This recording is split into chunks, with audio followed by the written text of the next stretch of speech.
Wij zetten de traditie weer voort. Wij zitten elke keer kabit. En meestal beginnen we om 1:04, maar dit hier ietsje later. En dan leiden we zaterdag hier uit. Maar nu is die het snijden, hè? En nu beginnen we om 11:00. Is er ook een lastige positie voor hem als shitters, zeg maar? Nee, eigenlijk net. We houden een beetje rekening bij de meesten, want wij zitten hier midden in het dorp. Ook in een, het Tjerksdorp nog wel. Dus we zijn van, de meesten houden altijd rekening met ons. We gaan nog nooit iemand horen die hier had zitten zeuren, zeg maar.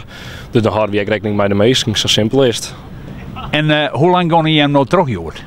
Meestal tot een uur als 4:00, 11:00. En dan zitten we vaak daarna nog even Nijmeisje even een beetje vuur. En dan is de dial weer aardig ten einde.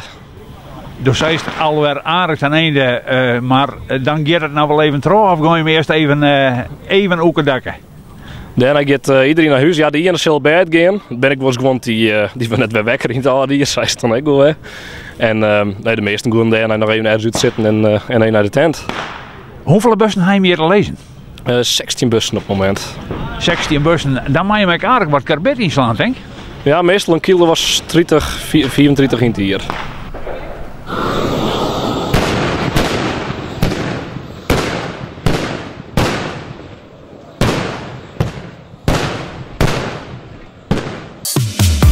Verrassend.